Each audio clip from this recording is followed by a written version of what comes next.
Because I've got all this stuff on my screen here. I just hit admit. Okay, good. Welcome, everyone. I think most of us have joined us by now. We might get a few regulars coming in.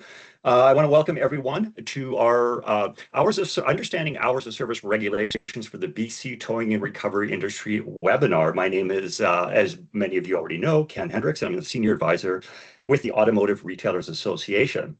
Now, with this purpose of this webinar is actually a follow-up to a webinar that we hosted with our guests from the CVSE about 2.5 years ago. And that was just when the electronic logging device regulations were coming in. And we felt at that time hours of service were still a part of that. But that seemed to be the bigger contentious issue with that. And we thought, well, we'll take a period of time and follow up with that and see how everything is doing. And since that time, we did follow up, and many of you have no issues, no problems. That's good. However, many of you also were experiencing some real challenges in with the regulation. And we had sent out a survey to try to see what was going on. And people had issues or problems to varying degrees, but the one real commonality between all of that was staffing challenges, was be able to get sufficient staff to cover a 24/7 hour period. And of course, the added pressure as second responders that you are essentially really emergency responders. I mean, you have to attend to a scene, and it can be at any time of the day or night. And many of you are experiencing those challenges. So we reached out to the CVSE to see first what is in the regulations. Maybe industry's not fully understanding how they're to be implemented, or maybe there's a mechanism in there that can help ameliorate the environment for you. So anyways, we decided to put on this webinar, and our guests from the CVSE are going to give a quick presentation and a breakdown of the hours of service regulations.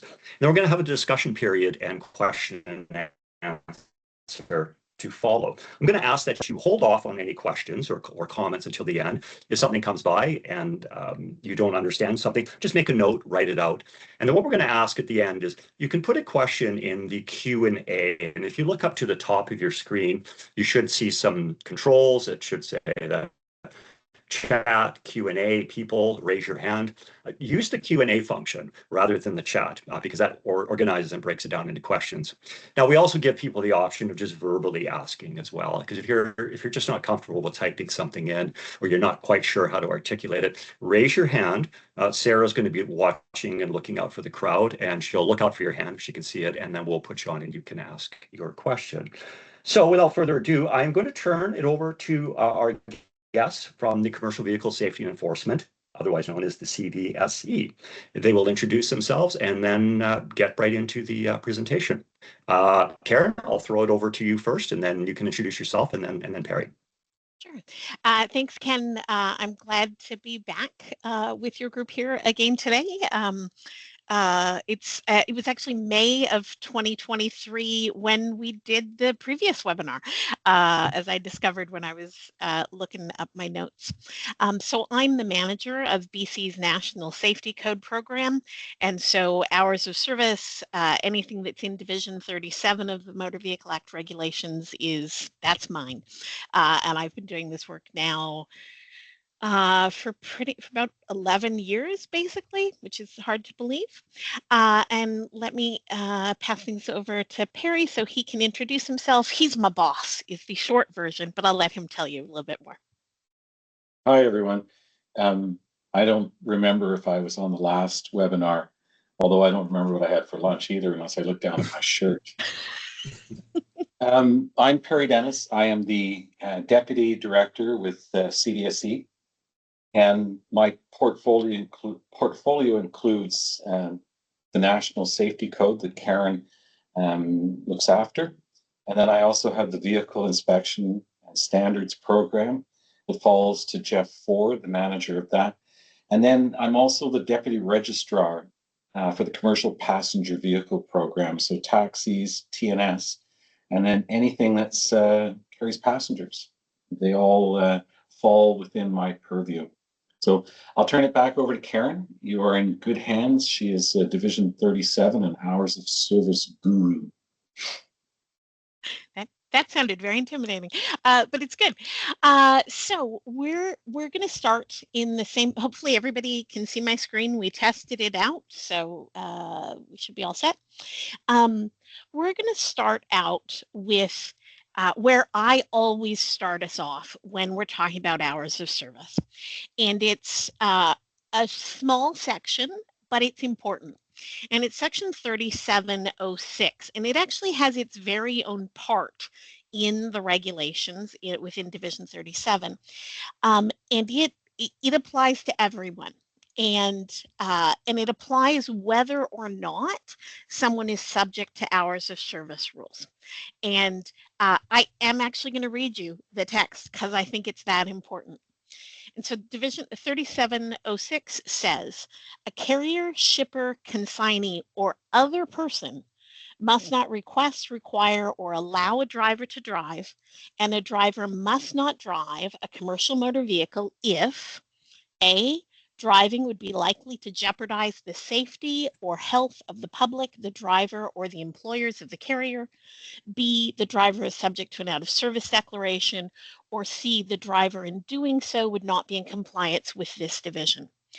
And for me, this is always the key piece, because regardless of whether someone is compliant with hours of service, if they're tired, if they're feeling ill to the point where it's making them not able to function as well as they need to drive, the answer is they shouldn't be driving, right? They could be completely compliant with the hours of service rules, but maybe, in their time off, there was, who knows what went on at home. Maybe it was a fun thing. Let's assume it was a fun thing and they didn't get much sleep. That's still a thing that as carriers, there is a responsibility for, and also for the driver, right? Because the last thing we want to do when particularly in doing things like recovery operations, where people are relying on the towing industry for safety things, the last thing we want to do is see some other incident happen. So that's our starting point. One of the questions that I know came in was about when do hours of service really apply? And so we're going to focus very specifically on non-passenger vehicles. Perry, don't be sad. I haven't forgotten that it applies to things like taxis and limousines. But the key for us here is when it applies is always unless, and there's two specific scenarios where it doesn't apply. If the licensed gross vehicle weight of the vehicle being driven is under 11,700, that should say 95 kilograms, not 94. It's up to 11,794. I proofread this like 3 times and missed that. That exemption was issued, and when we send out, Ken's going to send out a copy of the slide deck or a PDF of it. You'll have the link there if you want to go read the details of that exemption. The other time when you're exempt from hours of service is, and this is in 3716 sub 1D, when you're providing relief in case of earthquake, flood, fire, famine, drought, epidemic, pestilence, or other disaster. So one of the key pieces here is that because of that or other disaster, that gives us an understanding of kind of the scope of when this exemption applies.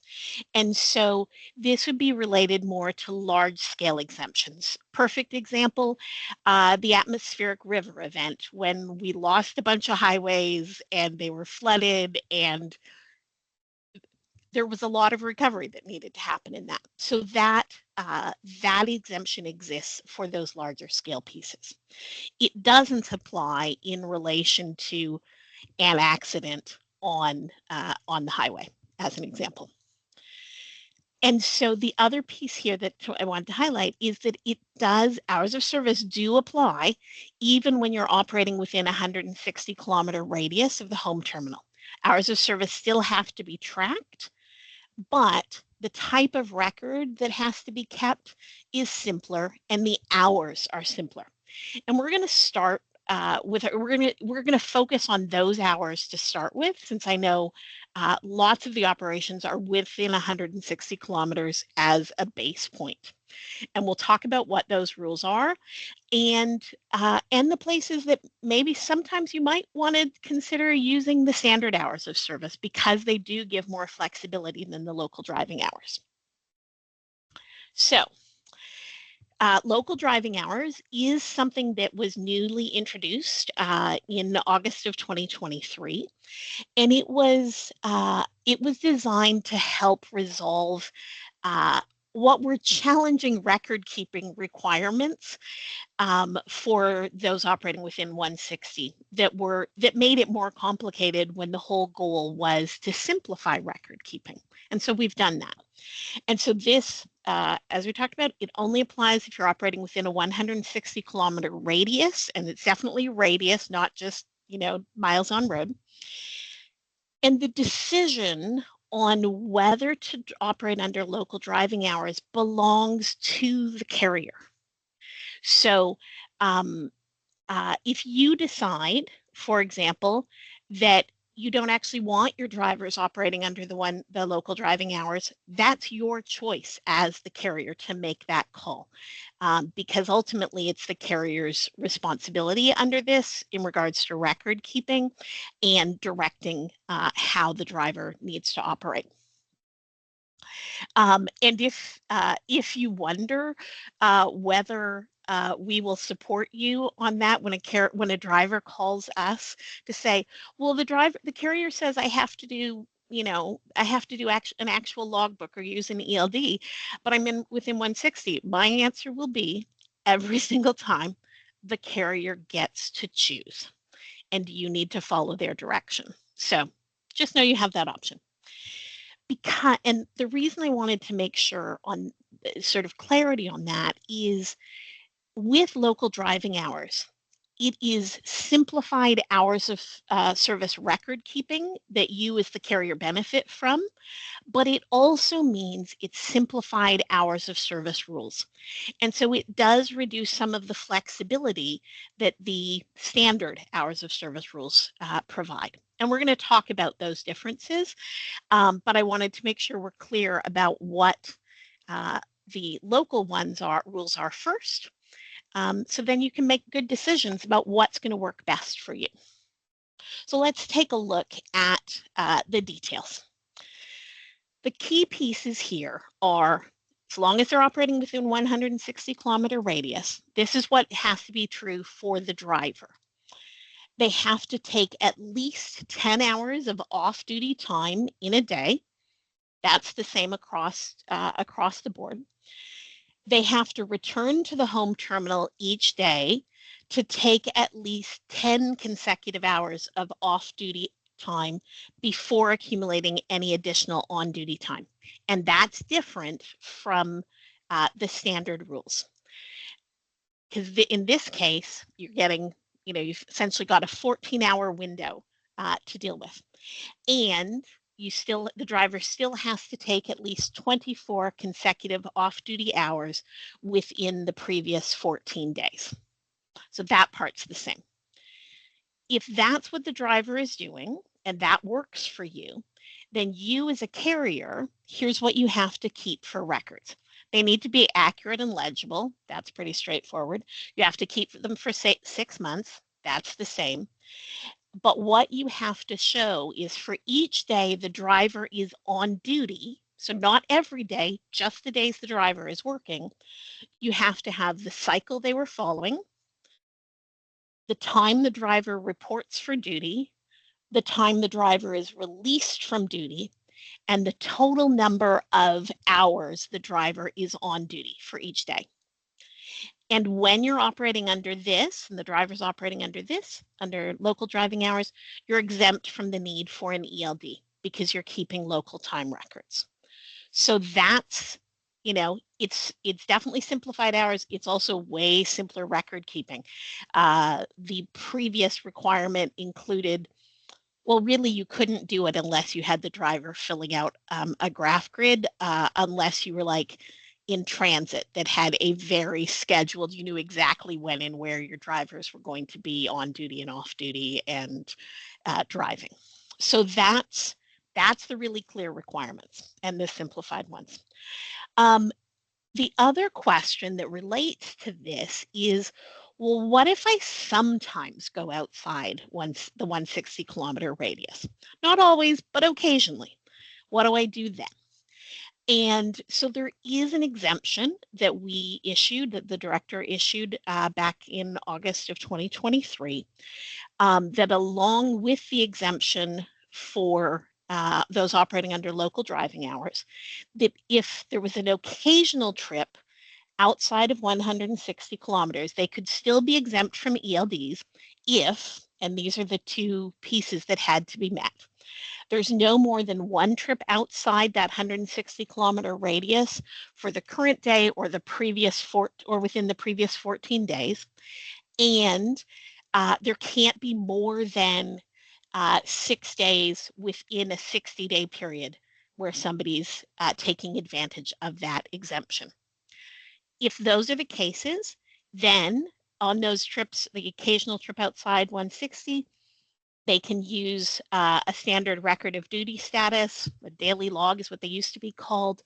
You can do that in paper form, or if you've got one of the free apps, or if the truck is equipped with an ELD, they can use the ELD. Any of those options are possible. The details of that exemption and some definitions that may be helpful for you about what counts as your home terminal for those kind of pieces. Those are available in the compliance circular that's on the website, and you'll have an easy link to that in the slide deck. So those are the basics about local driving hours. But I wanted to, before we go into kind of the standard normal hours. I don't always know how to call those anymore because it used to be basically just those hours. We're going to look at the pieces that apply to both local driving and to the standard hours. So the first one we're going to talk about are cycle requirements. And so choosing a cycle is mandatory. There is no other option. A driver is either on cycle 1, which means they can't drive after 70 hours of on-duty time within 7 days. And just for clarity, in case anybody's forgotten, on-duty time includes both driving and on-duty time where you're doing some other work for a carrier. So cycle 1, 70 hours in 7 days, no driving after that. Cycle 2 is no driving after 120 on-duty hours in 14 days, and no driving after 70 hours of on-duty time without having taken at least 24 consecutive hours of off-duty time.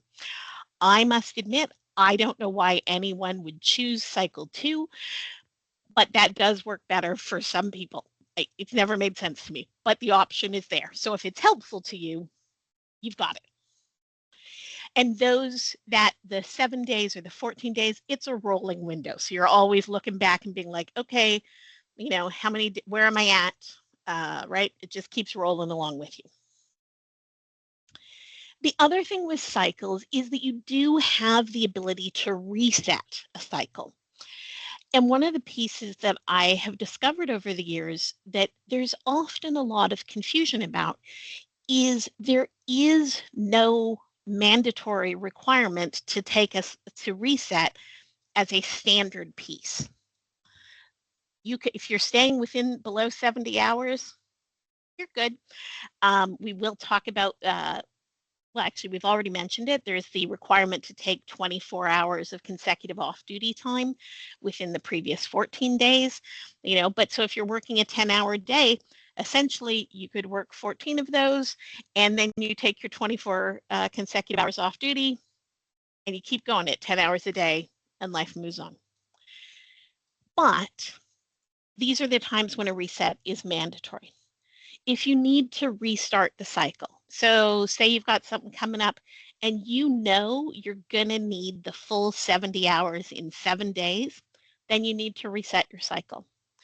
You have to do a reset if you're changing between cycles, or if you're changing the start time of the day that the carrier has, has declared. Most of the time it's midnight to midnight. It's great. But the carrier does have the ability to change the start time of their day, of the driver's day. And you could say that you're doing from noon to noon, if that makes more sense for you in how your business flows. I don't suspect that's going to be helpful across the towing industry, but it is a possibility. And the information is there about how many off-duty hours you need to take consecutively to do that reset. So to reset cycle 1 or to switch from cycle 1 to cycle 2, you need 36 hours consecutive off-duty. Cycle 2, you need 72 consecutive hours off-duty to either reset cycle 2 or to then be able to switch to cycle 1. So that's a standard piece and relevant even within 160 because the cycle requirement is still there. The other thing that's relevant is personal use. Because personal use is allowed, but there are some really specific requirements. And essentially, when you're using personal use of a commercial motor vehicle, it doesn't count as either on-duty or driving time. It counts as off-duty time. This is only helpful if you're operating under local driving hours, really at the beginning of your day or at the end of your day, because with those simplified hours, off-duty time in the middle of the day doesn't change that 14-hour window that you've got. But beginning or at the end of the day might be really important. So the requirements here are that it can be counted as off-duty time if, and here's the list of things, the vehicle is not used in the course of business of the carrier. So if you're going to do any errands to pick stuff up for work, doesn't count as personal use because you're doing some form of work for the carrier. The vehicle is unloaded, so you're not pulling anything at this point. There's no trailers attached.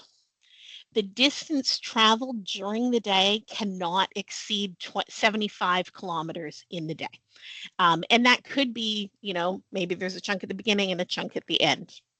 That's possible as long as the maximum is 75 kilometers. The odometer reading at the beginning and end of use has to be recorded and then included in the hours of service records. And the driver can't be subject to an out of service declaration, because if you're already out of service because you're over hours, no, you still can't drive a commercial vehicle, motor vehicle, even if it's for personal use. So that's the personal use piece there. And, its applicability with local driving hours is lessened because of that simplified record keeping and simplified hours of service rules, but it may still be helpful. Now, so we've talked about the key pieces for hours of service under local driving hours. We're going to take a quick look at the basics for the standard hours of service, because maybe it's better and it fits better for how your scheduling works to use the standard hours rather than the local driving hours. And with that exception piece, right, where you've got the occasional use outside 160, you can also use that within 160 to occasionally use the standard hours, but the same limits would apply. So let's take a look at those. So the first piece that's kind of easiest to start with is what are the hours and the rules in a day? And a day feels like like a day. Everyone knows what a day is, right? Yes, and also no. Because within hours of service, a day is actually a defined term, and it doesn't have to mean midnight to midnight. It means a 24-hour period beginning at the time designated by the carrier. So the default is midnight to midnight, but you do have that flexibility if that seems like it would be helpful. Just remember that your drivers would need to do a reset to change the start of the day. Within a day, the options are, not options, the requirements are a maximum of 13 hours of driving time in a day. No driving after 14 hours of on-duty time in a day. You could still be on duty beyond that 14 hours. So you're back at the shop doing some cleanup, that's fine. You just can't drive a commercial motor vehicle after that 14-hour window. And there has to be a minimum of 10 hours of off-duty time within a day. 2 hours of that 10 hours in a day may be broken up into 30-minute sections. So it could spread out during the day. And that flexibility may be important.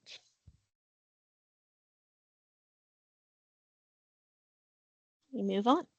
The other thing that connects with a day is about the ability to defer hours.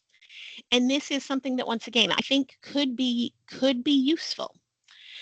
And what the deferrals let us do is that a driver can defer a maximum of 2 hours of off-duty time. So those same 2 hours that could be broken up into the 30-minute windows, if the following are the case.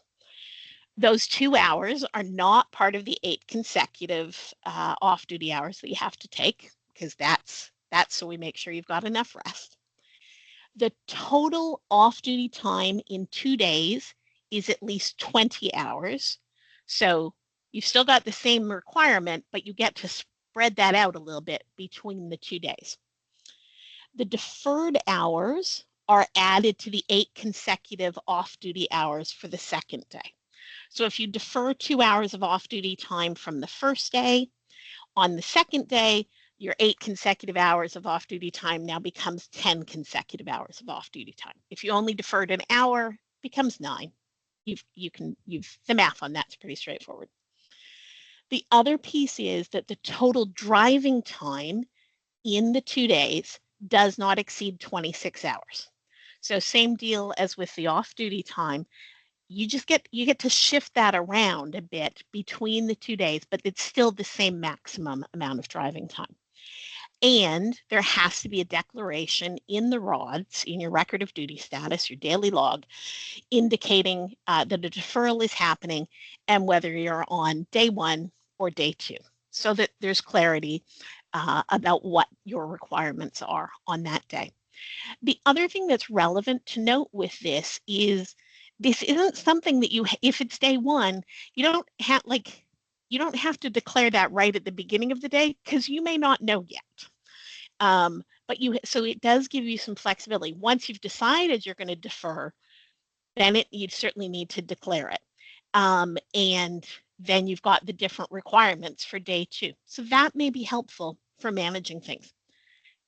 And for clarity, that's one of the pieces that you can't do under local driving hours with the simplified rules that exist there. Essentially, because there's no place to record that in the records that we have to keep about hours of service. The next piece is about work shift requirements. And work shift isn't actually a defined term, but it is a term that we use quite regularly to refer to the 16 hours of elapsed time between 2 periods of 8 consecutive hours of off-duty time. And that's in that 16-hour window. That is when the 13 hours of driving time and the 14 hours of on-duty time, they have to occur within that 16-hour window. And so that's where those 2 extra hours of off-duty that you can spread out, it essentially gives you 16 hours to use up your 14 hours. So that, that does have some relevance and, can help balance things out and navigate when you've got time periods where you're waiting to see, how long it's going to take till you're able to, have the scene cleared enough that you're allowed to go ahead and do your recovery operations. The other piece is that there are specific off-duty requirements beyond the 10 hours of off duty in a day.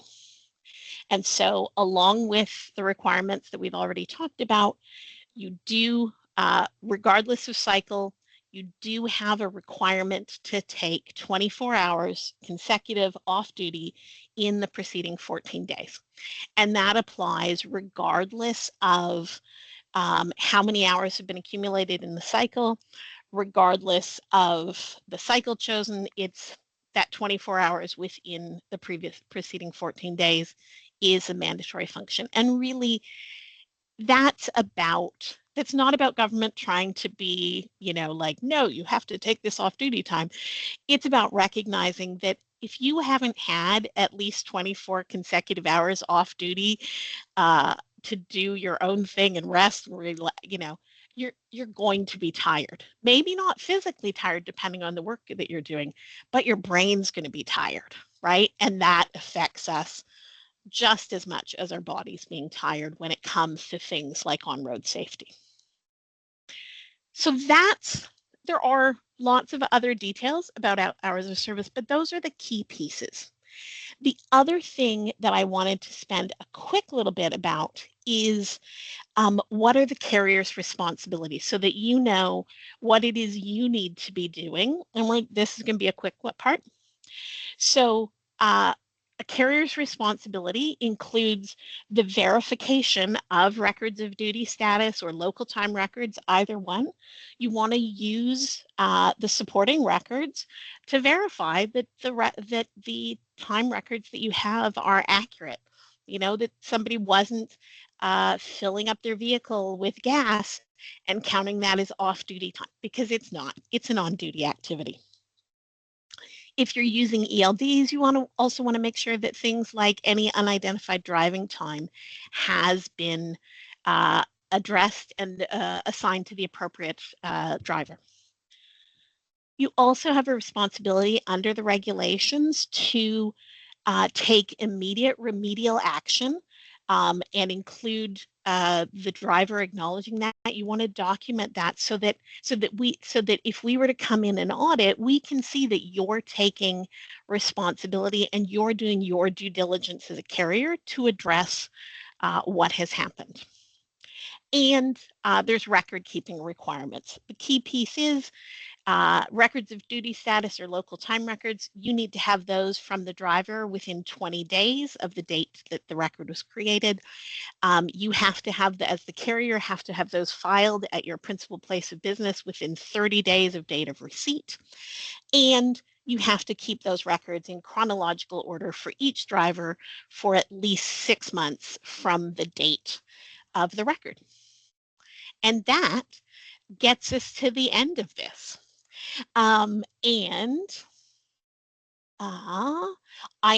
do have a group that you'll have seen that there's some links throughout the presentation, and I will make sure those links are functional. When I send Ken the PDF, it just means I have to remember how I download them the right way to make them work. And so I would say, Ken and Sarah, we're ready to open things up for questions. Excellent. Thank you very much for that very, very comprehensive instruction on the hours of services. It can be very, very hard to, when you just look at the regulations, just to navigate through them. They're just the way they're written. I've had a lot of experience in doing that, and even I find I'm jumping back and forth and trying to decipher them. And then thank you for that offer as well. So there was a lot covered, and if you didn't catch it all, that's okay. I will be sending out the material, the slide deck, I believe, in the form of a PDF. And as well, this webinar is being recorded, so you can reference it at any time, just like you did with the last one. We had an incredible uptake and post live views. So we are going to go into the question and answer. So if you have a specific question or you need a clarification about what Karen discussed with the regs, use the Q&A function. If you're just not comfortable with that, please raise your hand and Sarah will look out and you can just verbally ask your question, or tell us about a recent experience you've had where you had difficulty scheduling or getting a call. We're interested in hearing that as well. And before we get to everyone's questions, Karen, I actually had 2 questions myself. Maybe I'll just start us off. Yeah. Going back into one of your original slides there, in the other disasters, which Sometimes I have difficulty discerning, is this an atmospheric river or just a really rainy day? I can't tell the difference sometimes. Yeah, Is there an that's actual totally fair. definition? There isn't a definition. Those are the terms that are there. And actually, can I quickly? So I'm sorry, I'm going to give everybody. Oh, I went too far. There isn't. I went too far, and there we go. There isn't an actual definition of those things. I would say, generally speaking, like the atmospheric river event, there was a provincial state of emergency declared, right? Okay. The same with when we've had the really bad forest fire seasons, right? There will likely be something that's more broadly disseminated that says that it's reached that level of situation. Fires are a bit trickier because certainly we have had with where there's wildfires, but it's not the whole province doesn't feel like it's burning. We would allow the use of this. And so I would say a key piece is about documenting what the incident was or what the incident is and why it felt like it reached this level of concern. I would also say that's a perfect time. Don't hesitate. I will make sure that I don't think my contact information is in the slide deck. But I will make sure I include that when I send it to you, because it's okay to reach out to me and be like, hey, we've got this, does this, because you're going to make your best decisions that you can in the moment. And I am pretty much always going to say, do the thing to help save the people. That's important. And also, the very first thing we talked about road safety and not having drivers driving when they're exhausted, right? Because the last thing we need in the middle of some other disastrous situation is creating a new mess, right? That's great. Yeah. Perry, I think you may have had something there as well. Yeah, I just wanted to say that we recognize local states of emergency as well, as do we recognize other jurisdictions, so Alberta or any other province or territory, if they're having difficulties and need equipment or things shipped from BC, we recognize that and we'll make concessions for that as well. Yeah. But as Karen said, it's about even in an emergency, we don't want people driving when they're fatigued. That's the key here. Get the equipment over there, get whatever the emergency is under control, and then everything goes back to the way it was and rest is required, right? Yeah. Right. Thank you. The other thing that might be helpful for context in this is there is a similar exemption under the federal hours of service rules. But the federal hours of service rules does explicitly say that a public welfare emergency has to have been declared under I think it's the Emergencies Act federally. Okay. BC doesn't require a declaration of a state of emergency, but when you look at the list of earthquake, flood, fire, famine, drought, epidemic, pestilence, which, by the way, is an epidemic fatal disease, according to the Google, or other disaster, they're big scale events. But I would also say documenting is a key piece, because then if there's a question about it, if we were to come in and audit and we're like, oh, okay, that seems reasonable. That is something that we would consider at time of audit.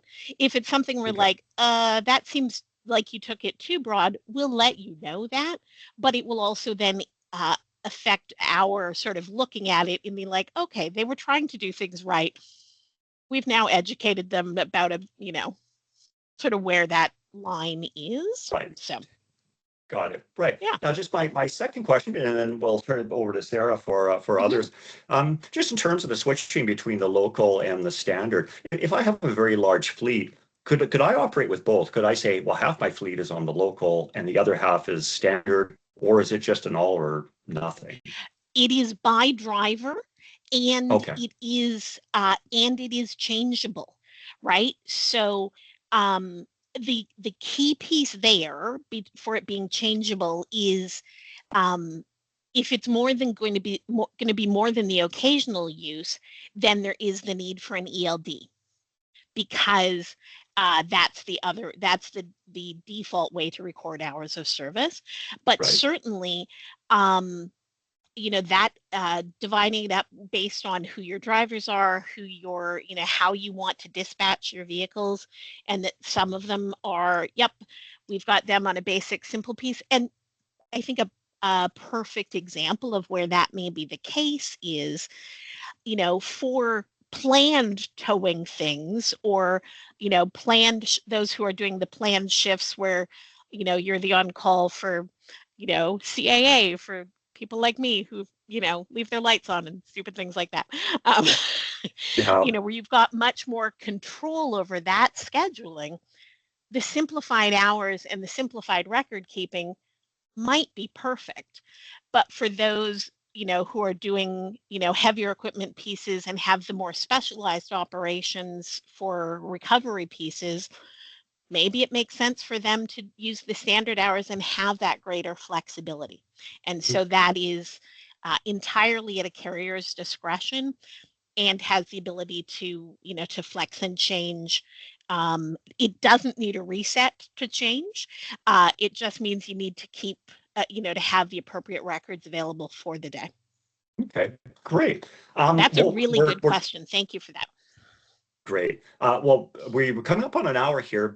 We do want to leave time, though, for questions from the general audience. So I'm going to turn over to my colleague Sarah there, and to see did anything come in the Q&A. I don't see any hands up, but do we have any specific questions from the audience? I don't really see anything here. There's no questions that have come in so far. Oh, actually, Okay. we have one just now. Okay. Yeah. So Michael Oldfield just said, I have always required my drivers to have 10 hours of off time. Is this incorrect, as you stated, 8 hours? So it depends on how the scheduling goes.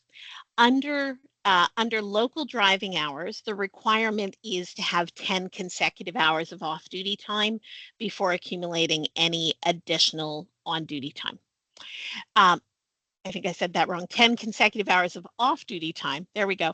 Before accumulating any more on-duty time. For the standard hours, the requirement is that there has to be 10 hours of off-duty time in the day. 8 of those end up needing to be consecutive hours between the work shift, but 2 of those hours of off-duty time can be split up in the middle of the day. It still gives them 10 hours of off-duty time in the day, but you've got the flexibility with it. So yes, you have to have 10 hours of off-duty time in a day unless you're doing deferrals, but you can break 2 hours apart from the 8 consecutive that you need to reset the work shift. Okay. Excellent. All right. Thanks. Is Yeah. there anything else? Has Ye- anything else come in? Yeah, so we have another question from Ashley Cherry. How do we Okay. deal with RCMP calls in the middle of the night? That is, I think, one of the questions that we're still trying to sort out, because there is no existing exemption that would generally cover those, and it would need to be managed within the hours of service regulations that exist. That is part of the discussion that Ken and Perry and I and a few of you have been having, because we recognize that is a challenging piece, particularly in some of like sort of more less urban areas where you may not have as many drivers available, and so you can't kind of rotate them through. because that would potentially interrupt their 8 consecutive hours of off-duty time and put them out of compliance. And so I don't have a great answer for that yet. One of the things that we've been talking about, Ken, I hope it's okay for me that, you know, Certainly. that we've been No, talking. don't say it. Don't say it. No, I'm just kidding. One of the things that we've been talking about is that for helping find a solution to exactly that issue is that we probably need some more data. We know from the survey that Ken has had, that you've done with Ken, that we know those issues happen, but we don't have a good sense of like how often and how many and how much would it delay in order to be compliant. And so one of the things that we've talked about is potentially getting a few carriers, a few companies to track particularly the stats where when it's recovery operations, like exactly like those phone calls in the middle of the night or in the middle of the day, whatever, but it's recovery pieces. When it's an issue, how much of a delay it would cause, and to give us and sort of in contrast with how many times does it happen and everything is all fine and good, so that we know whether we're looking at, you know, a problem that is important but is like this big, or we're looking at a problem that's important and that's like, oh, it's a lot. Because that difference will help us find a better solution.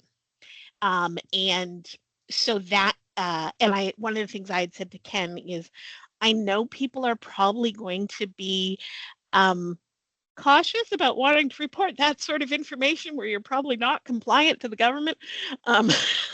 And so we've talked about the fact that, you know, this can happen internally to, you know, to this group where we don't actually see who the carriers are that are affected by this. And we've done this sort of thing before as we've worked with other industries. And it's the same piece that I tell to carriers regularly, in that if you have questions or concerns and you're trying to figure out how to do this stuff and how to comply, I want people to phone me and to phone and talk with my team and ask those questions. That never makes us go like, oh, we need to take action about that carrier, because a carrier who is seeking to find out the information so they can do things safely, uh, I am thrilled, right? That is because that says, you know, there's an issue and you're trying to do it better. I'm pretty good at telling when people are asking me questions trying to figure out how to avoid the rules and not be safe. Those ones make me curious, and that's rarely a good look for carriers. But for those who are trying to do it right and recognize that sometimes the system is challenging, we want to be part of those conversations. So I suspect you'll hear more from Ken on that one. We did talk about like, okay, let's make sure we've got clarity about what the rules are before we try to, you know, start getting you to track some of that information, right, so we can get a better sense. Because maybe some of the things would actually be okay, because maybe, you know, if you're using standard hours rather than local hours, maybe that gives you the flexibility you need, and great. So that's kind of that doesn't give you an answer to what to do with those calls that are problematic at the moment. Yeah, so I just wanted to add a little bit, Karen, to that, if that's all right. Yeah. I had an opportunity to have a discussion with our director, Samantha Ebern, this morning, and her and I talked about this meeting and about some of the concerns that I figured would come up, and this was one of them. So, having been a patrol officer, you know, pre-Olympics, the old Sea to Sky Highway is part of my jurisdiction. One of the things that I found out quickly is that rock slides, avalanches, and major crashes that close highways down usually happen in the middle of the night. the wee hours of the night. And I've been in the situations where I've got a vehicle that's flopped over on its side and I need it removed because the highway's closed. And at 3 o'clock in the morning, I'm making phone calls to get a vehicle, a heavy wrecker there pronto. And, sometimes we don't have the ability to wait until 8 o'clock or 10 o'clock in the morning when it's 3 o'clock in the morning to open that highway. So I understand the concerns. I understand the challenges that are faced. And that, as Karen said, we talked about collecting data and getting a picture of what this looks like. So it's important to us to understand the challenges that you face, and you're the only ones that can, record and express those things. And to reiterate and emphasize what Karen said is that while our name is Commercial Vehicle Safety and Enforcement, I've always felt that the E can be transposed with education. So that's part of what we do, and we're here to help. I consider myself, and when asked, I say I'm part of the commercial transport industry. I believe that we are part of the commercial transport industry, and we all face these challenges together. So, and I deal quite often with people who want to give information anonymously, and we do that. So I echo what Karen just said. Thank you. Thank you, Harry. Go ahead, Karen. You're going to I would say the other piece I would say there is when those things need to happen, keep records, document so that if, for example, if we come in to do an audit or we're looking at something, it is much more concerning to us from a safety perspective if the carrier seems oblivious to not being in compliance with the hours of service rules, because that makes me go, did they notice whether their driver was exhausted and shouldn't have been driving? But having that sort of thing documented, while, for example, it might still result in a demerits assigned on an audit, it is going to change things like what the recommendations might be coming out of that audit, because we recognize the regulations exist and they are required to be followed. That is the law. And also emergency situations happen, and the towing industry is a perfect example where the work that you do in the recovery operations particularly is a key piece of road safety. And so yeah, because we're not going to leave that person stranded in the middle of the night on the road. It's just, we're not, right?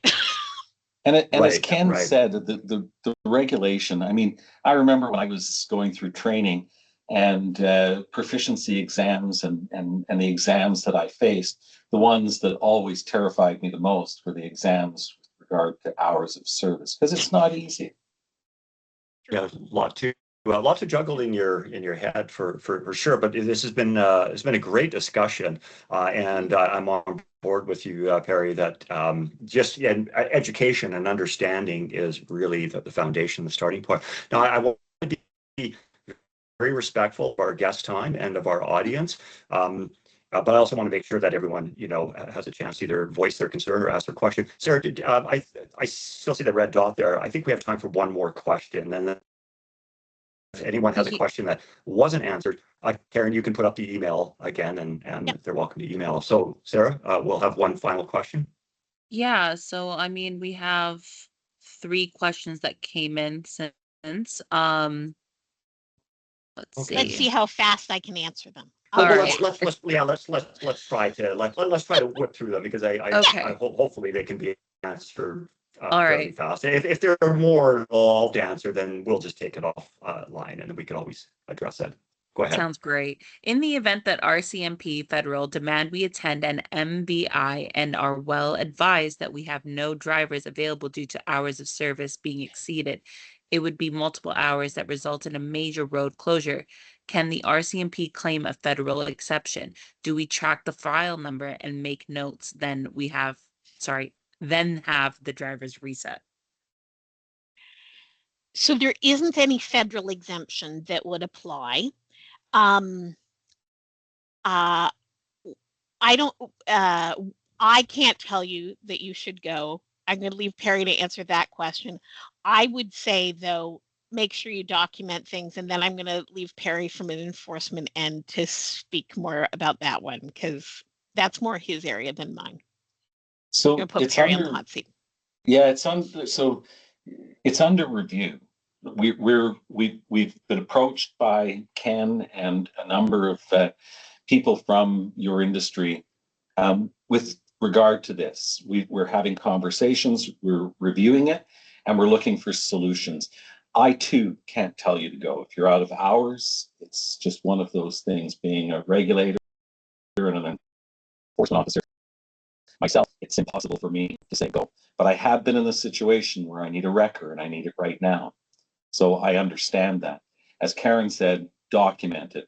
But we are looking for solutions with this. And we dealt with other segments of industry that are different in the way they approach industry.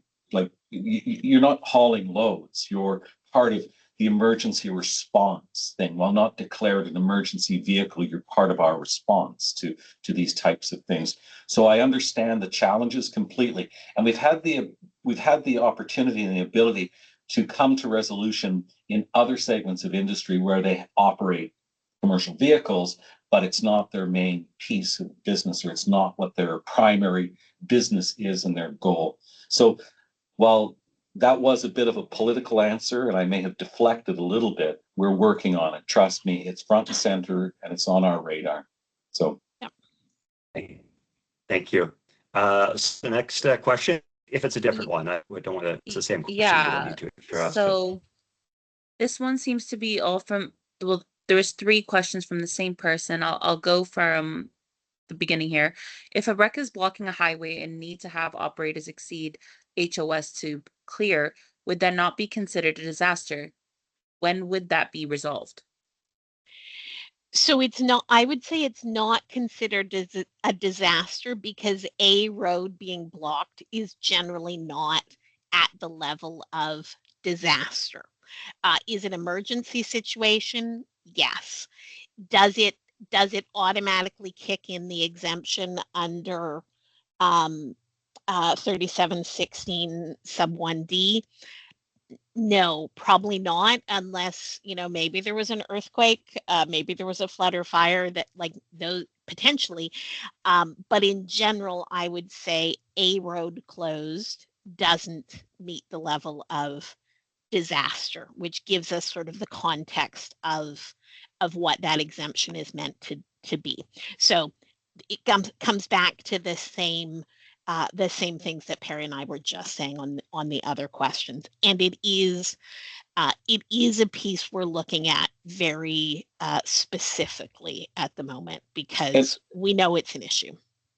And the Olympics, and I was district manager of transportation and involved with Van Auck and the preparation and the operations center for the Olympics. And a lot of things came out of that. And one of the things was how we respond to major crashes, and particularly when the eyes of the world are upon us. So our engineering department, our chief engineers, police, military, everybody got together and we came up with a plan on how to respond to this type of thing. So we are hypersensitive these days, post Olympics, on how we respond to collisions, how long it takes, whether analysts or the coroner needs to be involved, and all of those types of things. And we've come up with operational plans. This is another piece of that. But I mean, the Olympics were an example. This building that I'm in today in Coquitlam is as a result of traffic management, the traffic management center, which we learned how to operate and control and work with other agencies, cities, and municipalities to respond to these as quickly as we can.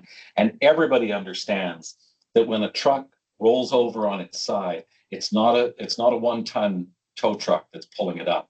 It's going to be a crane, it's going to be a rotator, or it's going to be a heavy wrecker. And we're all aware of that now. So this is just one more piece in the puzzle that's come to our attention and that we're working on. Thank you. Sarah, if the other 2 questions, if they were different, then we can ask them. If they're along the same lines. We also have somebody with their hand up as well. Okay, well, let's go. So let's go to that if it's a different type of a question, and then we'll wrap it up. And then any outstanding questions, we'll display that to email again, and then we can get that answered.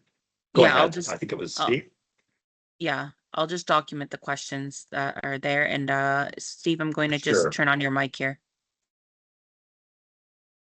You'll have to unmute yourself now. Yeah. You'll find, Steve, you'll find the mute button on the very top panel of your browser.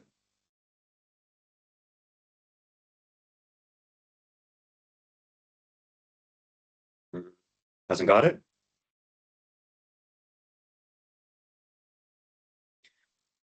While Steve figures that out, we do have someone else with their Yeah, hand up. I let's can okay. allow Well, that. let's okay. So we have a second question. Let's ask the second Yeah. person.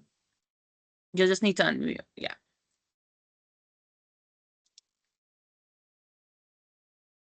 Go ahead with your question. Seem to be having trouble with the audio. Okay, I'm not quite sure what's going on.